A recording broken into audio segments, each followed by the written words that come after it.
Good afternoon, everybody. My name is Kanse Rosman. I am with the Seattle Enkyoji Buddhist Temple, and I'm here today to do just a small lecture on the Four Great Vows of Buddhism. When I was asked to do a video, we were asked to do something that really pertained to people who wanted to understand, what was really important when you first start studying and practicing Buddhism.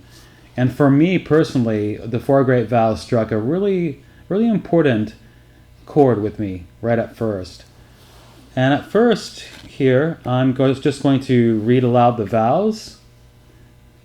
The Four Great Vows. Sentient beings are innumerable. I vow to save them all. Our defilements are inexhaustible. I vow to quench them all. The Buddha's teachings are immeasurable. I vow to know them all. The way of the Buddha is unexcelled. I vow to achieve and attain the path sublime. As Buddhists, we strive to uphold the teachings of Shakyamuni Buddha. In our lineage, we also hold in esteem our teacher Nichiren Shonin. His perseverance and determination provide a great role model for us. And as followers, we strive to receive this instruction. The first great vow that we take is to uphold the vow of saving all sentient beings. And I remember, first of all, hearing that and thinking that that was quite a task. But looking at that, whenever we sense that a sentient being needs help, we must offer our assistance. We experience this so much in our lives. The daily stressors in our lives can be unbearable at times, and we can struggle to overcome whatever obstacles are in front of us. And from the small occurrences to major disasters in our lives, we see what is before us and we work to alleviate the suffering. As practicing Buddhists, we have a responsibility to bring this message of relieving the suffering, help other people with that compassion, and hopefully at the same time kind of instruct and teach other people how to do this and how to share this message of being able to save all sentient beings. But a lot of times that suffering, it comes from, first of all, understanding where that suffering is coming from at the time, knowing that there's something we can do about it, and then actively executing that. Defilements are inexhaustible. I vow to quench them all. To defile something is to cause harm or to soil its integrity. For instance, if I were to take liberties with a friend and steal from them, I am defiling my relationship with them. Our relationships with our friends and family can suffer because of our mistakes in our words and our actions. The personal relationships with ourselves also is affected. Self-esteem can lower, and we can find ourselves looking at our own spirit.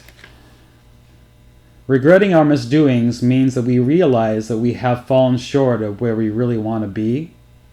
We learn from our mistakes and attempt to find solutions.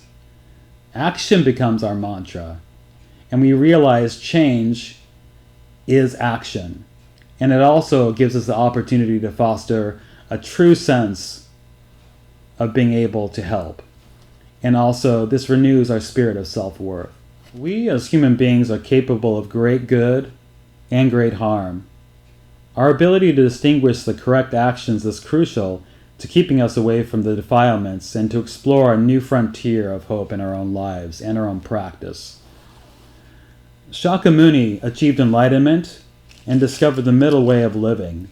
Not too much concentration on work and not too much attention on leisure and play. Buddha's teachings are vast and immeasurable. When we study and practice Buddhism, we discover how the teachings grow and proliferate in our own lives. One teaching kind of builds onto another. Buddhism is organic and it has the ability to grow. Its teachings have the ability to kind of attach themselves onto the hearts of its followers. When we take the time to study and practice the teachings, we realize how precious they become in our own lives. We hold the beliefs dear to our hearts and we practice them very diligently. Taking the time for study and reflection is really necessary for a full understanding of the historical Buddhist teachings. Being able just to take 5 or 10 minutes a day in order to just do a little bit of study, to practice meditation, to ask our teacher questions, to go to different Sangha events and to participate kind of helps us grow in our own practice. And I think this is so crucial to not only my own life, but to many other people in the Sangha where I practice.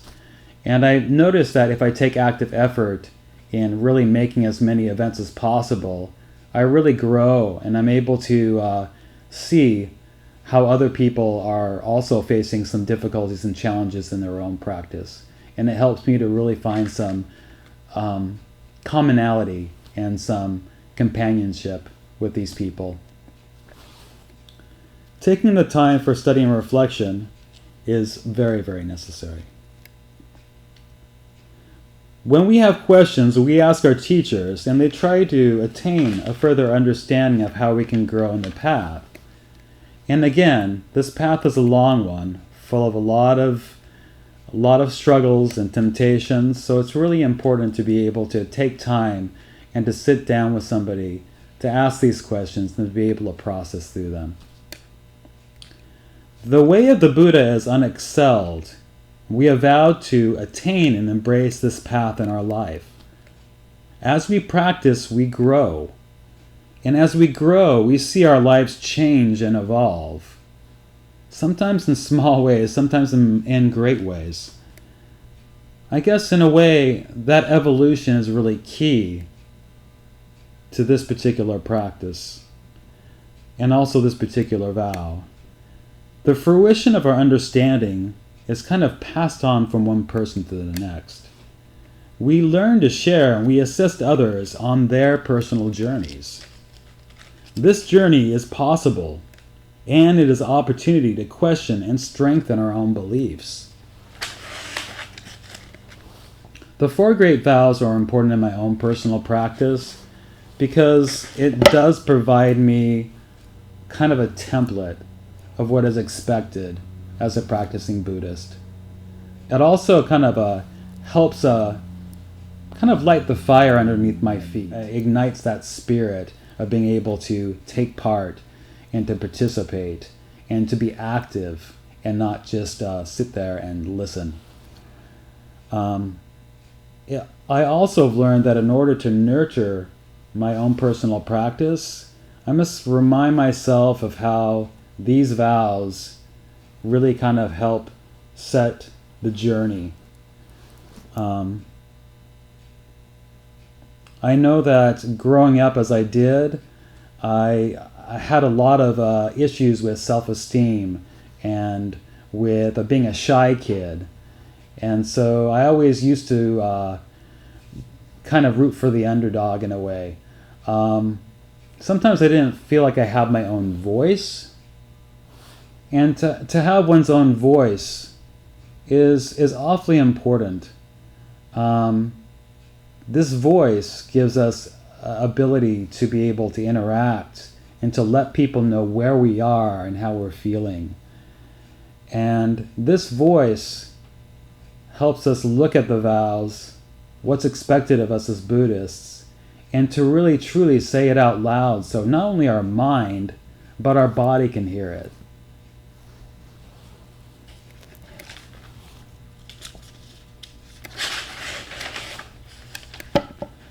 Just to kind of share a little bit of a personal experience of how I got involved. When I first visited the temple in 2012, I remember that it was the Easter holiday and that I didn't have the opportunity to visit my friends and my family to celebrate. And I remember feeling that I was kind of lacking something. And I thought for a moment, well, why don't I take the opportunity to finally explore Buddhism, which is what I wanted to do for quite a few years. So when I came down to the temple, where I'm presently at, I remember sitting in the service, hearing the mantra Namu Myoho Renge Kyo, and actually realizing that I've heard this before in a movie about Tina Turner's life. And it made me smile inside. And it also was an opportunity for me to tell this to people at the end of service and to meet people and to be able to talk with sensei and to be able to start asking a lot of these questions. And I remember in the book about Yay Big that we study, which is the Blue Dharma book. And I remember reading the Four Great Vows and thinking, wow, this really encapsulates the basics of what I thought Buddhism was probably going to be about. It kind of sets, again, that guideline or template, which I think is so important to people starting out. With all the questions that we have, it gives us the opportunity to say, wow, okay, this is kind of what's expected. We say this as heartfelt as possible when we do recite it, and it gives us an opportunity to constantly look back and say every single day in our lives before we go to bed, have I actually been able to realize these in my life today? It could be as simple as, did I bring kindness to somebody who needed it, that was able to help out? Because in those little ways, it does relieve that little bit of suffering from other people. And if we do something wrong, like a defilement, or sometimes it's called a sin, we're able to say, hey, well, we've fallen short of that, and we're able to do better. And to hear the Buddha's teachings and to really encompass that in our own lives is a never-ending process. I look up to a lot of people, my teacher included, and they always remind me that it is a process, and it's a never-ending one. And we take every single day, and we see it, we live it, and we're able to express what we truly want to do with our lives, and we share this with other people. So these vows really are quite an important part of my practice, and I hope that if you ever have any questions about it, please feel free to approach a teacher or your Sangha members and really actively talk about what these vows truly mean to a practitioner's life. Thank you so much for joining me today.